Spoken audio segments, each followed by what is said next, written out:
Hi everybody, I'm just making a quick video here today, and I just want to talk about the Tuam Baby scandal. Now before I start this video, I would just like to say that anyone that may be sensitive to this material or may have connections to it or family members involved, I would just ask that if you find it offensive or disturbing, please do not watch this video. So just getting ahead with the video anyway. They're saying that there's 796 dead babies in a Tuam septic tank, and we know this is gone worldwide now at this stage, and we know that there's a lot of news to all out the world now covering this story.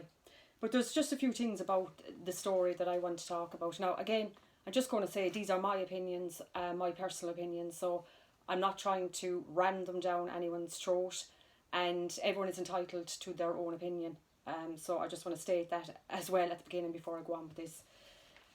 What I find myself just strange about the whole thing is just the whole way it's been investigated. I just feel that a lot of the blame is being put onto the nuns and the Catholic Church. Now, am I saying that it's not the nuns and the Catholic Church's fault? No, I'm not saying that. But I just feel like that they are being used as the number one scapegoat, 100%. I just feel that this whole scandal, first of all, it's a very, I suppose, dark time in Irish history. But I feel that the government is just as much to blame. And I feel like they're getting off way too lightly.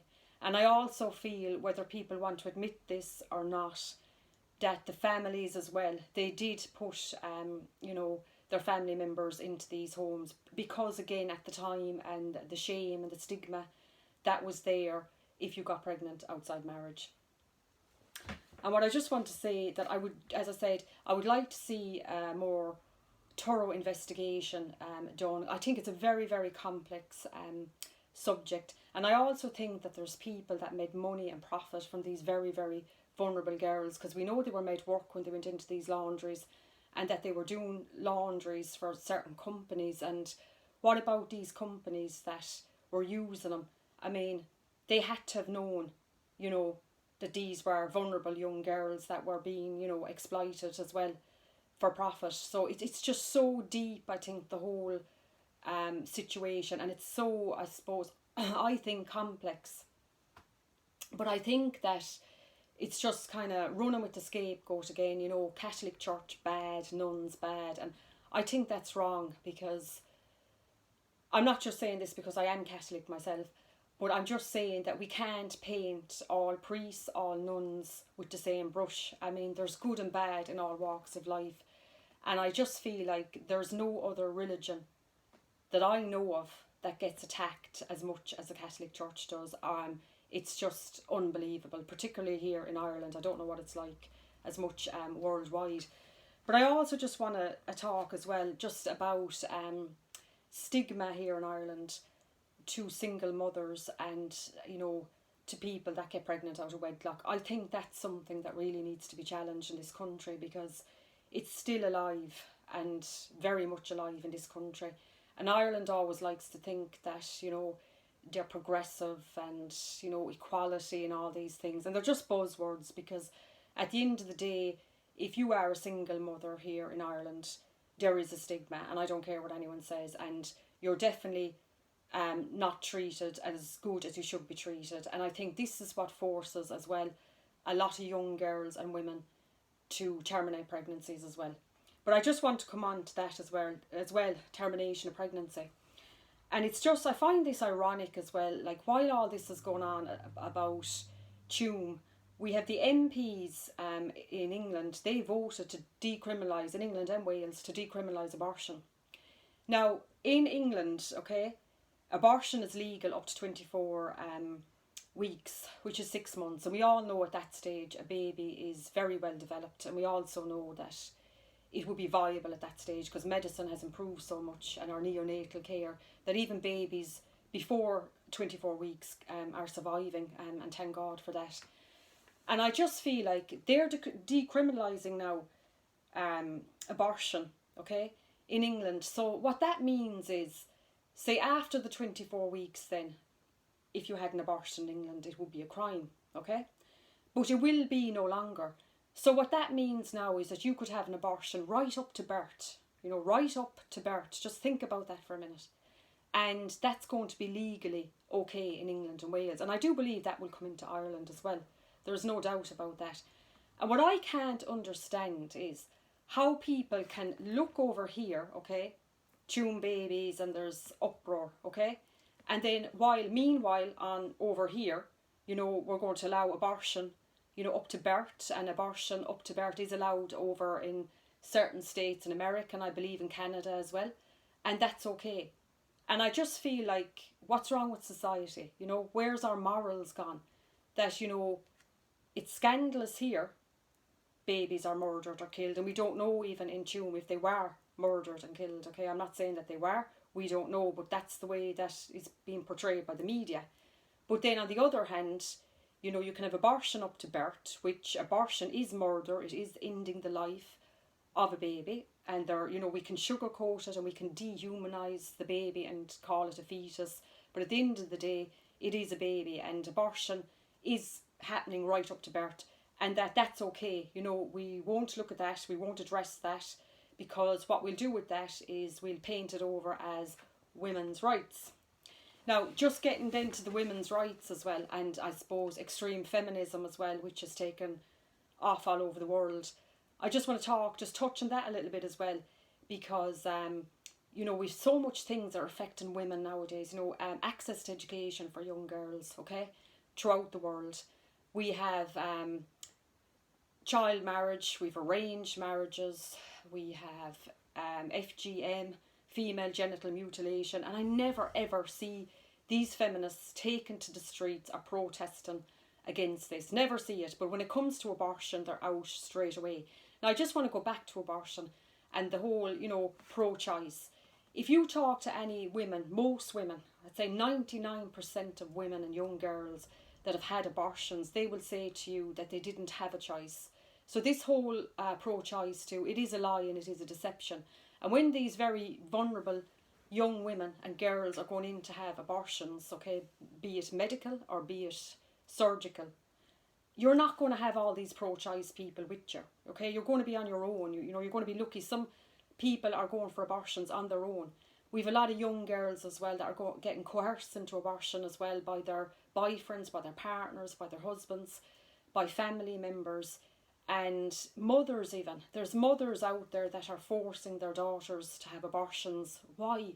Again, because of the stigma. There's this stigma that is still in Ireland, of women having children out of wedlock. And for me, that would be the number one. And I think that needs to be dealt with. And because, you see, we have on one side then, the Tuam Babies, and then we have on the other side, well, what option are we giving young women today? Well, the only option they have now is abortion. And there's really no middle ground, and I think that one is as bad as the other, and I think we're letting down our young women and girls. And they're not always young women and girls. There's often, I suppose, older women that find themselves in these situations as well. But we're not giving them support and we're not giving them alternatives. And just something else as well that I wanted to bring up as well about the HSE. That the HSE has admitted that it completely changed its approach to pregnancy counselling on foot of the new abortion law coming into effect, leading to the suspension of all, this is very important, leading to the suspension of all state funding to agencies that support women during an unplanned pregnancy, but, there's always a but, refuse to facilitate ending the lives of unborn babies through abortion. So all these organisations, imagine, by the HSE, stopped getting funding. Why? Just because they didn't want to send the woman straight off for the abortion. They wanted to give them alternative choices, but and the HSE punished them for that. And I think that's definitely worth looking into. And this was admitted by the HSE in reply to a parliamentary question by independent TD Carol Nolan. So I find that very interesting as well. So just getting back again to the Tuam Babies, I just think there needs to be, as I said, coming back to it again, a proper investigation. Don't just scapegoat it to the Catholic Church again and, priests bad, none bad, this whole mentality. which we're seeing more and more often now, particularly here in Ireland and particularly with the Irish media. As I said, I have not seen any other religion to be slated like the Catholic Church is, and I think it's wrong. Let's hold account as well. The Irish government, they knew about all these facilities, all these laundry homes and mother and baby homes. They knew about all of them. You know, they are just as much to blame.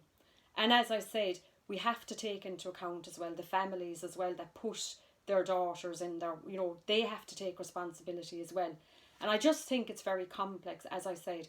And also the people that profited as well from these very, very vulnerable women that were put into these laundry homes, you know, they're not innocent in all this as well. So I think if we're going to call one out, let's call them all out. Let's look into it a lot more complex, because it is a complex situation. It's not just all black and white. And let's give our Irish women here in Ireland a better choice.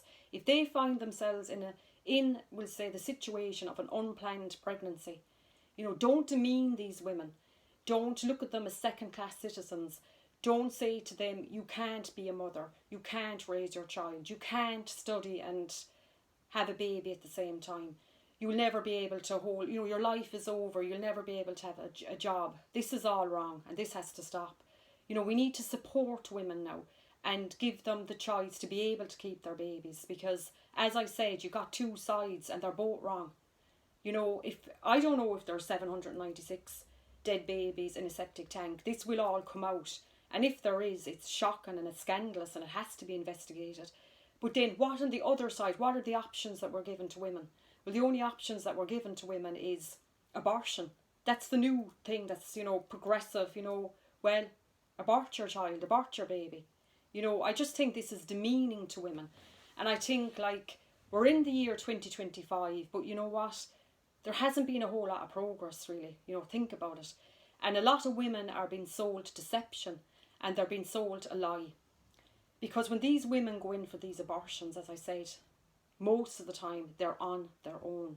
What support do they get after the abortions? They don't get any support. And the HSE has even admitted to that. Like, you know, there's very little support. There's no talk about women and how they suffer after abortions. You know, mental health, addiction, alcohol problems, drug problems, you know, grief.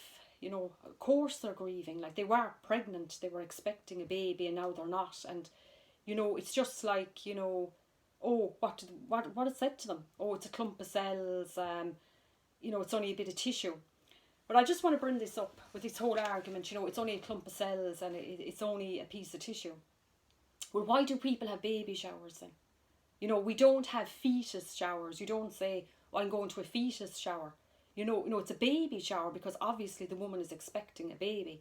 And also, when a woman loses a baby through miscarriage, you don't turn around to that woman and say, oh, what's wrong with you? You know, why are you so upset? It was just a clump of cells. It was just a clump of tissue. No, we don't say that.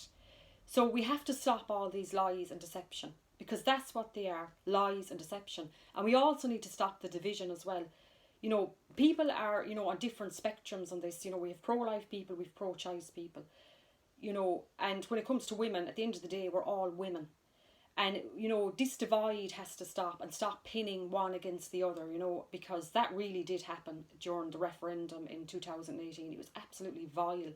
If you were on social media, and whether you were pro-choice or whether you were pro-life, just the vitriol between both sides, it was very, very disturbing. And I think it was fueled a lot by social media, by the media itself, because they censored as well a lot of the debates, you know, and particularly on the pro-life side.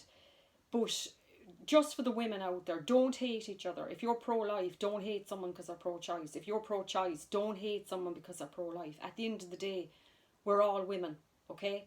And we should be all in this together, but we're not. The division is there, it's formed, and it's very political as well.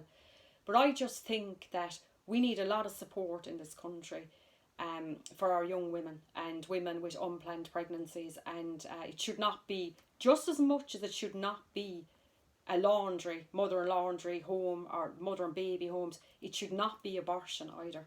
You know what I mean? There should be a lot better supports there for women, and it doesn't even matter what age you are at this point, but if you find yourself in an unplanned pregnancy, there should be a lot more support out there for you. And I think get rid of the stigma. You know, if a woman has a child out of wedlock, they're not a bad person. In actual fact, they're a fantastic person, because to raise a child on your own and to be both a mother and a father to a child, in my eyes, you're a hero. It's such a hard job. It's a hard job for people that have partners and have husbands, but to do it all on your own, it's exceptionally hard job. And you know, in Ireland, stop stigmatizing these women, and we need to support them. And the support needs to come like from the top down, from the government right down, HSE, you know, even in our schools, in our colleges as well. You know, stop stigmatizing women. You know, they can study and they can have a baby at the same time, and stop telling women their lives are going to be over. And you know, this kind of demeaning, patronising speeches to women like, oh, your life's going to be over now because you're pregnant, you won't be able to study, forget about a career. This is just horrific, and it's quite backward as well, and it's quite ignorant. And I do believe a lot of young Irish women here, they have been fed a lie, and you know, an awful lot of deception has gone on with, I suppose, abortion here in Ireland as well. Now, I'm just looking at the time there. I don't want to make this too long a video, because I want to keep people's attention. I could do a much longer video on abortion. Again, it's a very, very, very complex subject. But I'll end it on this. For women out there, okay, don't hate each other, okay, support each other, don't hate each other. We all have people that we know in our families and friends who've had abortions, okay. They don't celebrate their abortions. A lot of people are scarred from abortion, and that would be a whole video in itself, just the implications that it has on women, abortion. It's quite real, and it's quite hard. So, you know, don't play into the divide, okay, you know, because as I said, some of us are pro-life, some of us are pro-choice. Don't play into the divide. We're all women, you know, support each other. There should be options there to keep your baby here in Ireland. We need to get rid of the stigma as well. If you have a child out of wedlock or out of marriage, you're not a bad person. Remember, you're a fantastic person. And there is help out there as well. There is a lot of organisations. There's pro-life organisations. You've Pro-Life Ireland, you've Love Boat, you've Janacare, you've Martyrs Vineyard. There's just loads of different organisations there for help. And what I'm saying to women too, if you've had an abortion and you're suffering, please get help, get counselling. Currently at the moment, since abortion, it was, we'll say, voted in the referendum 2018, and it wasn't brought into Ireland until 2019, but currently we have 50,000 plus abortions here in Ireland, so it's certainly not rare. And there's been an awful lot of people, even on the pro-choice side, that were fed a lie and that were fed deception, because there's no way, I think, I don't really know any woman, decent woman, that would be happy with 50,000 abortions in Ireland from 2019 to 2025. That's 50,000 plus. And they're just the medical abortions by the pill. That's not even the surgical abortions, because the numbers aren't out for those. So, you know, they were fed the lie that it would be rare and it would only be in cases of rape. And we know out of this 50,000 plus that the percentage of rape was very low. So we failed our women here in Ireland. Yes, we got rid of the mother and baby homes and the laundry homes, but now what do we offer women in Ireland? Abortion, and that's it. And anyone that wants to come out then and speak out about abortion, well, you know, the usual, you'll just get the usual vitriol thrown at you and all the nasty names and comments, and that's used just to close down and shut down conversations. That's all that's used for. So don't play into it, okay? So women, if you're pro-choice, pro-life, support each other, come together, stop the hate.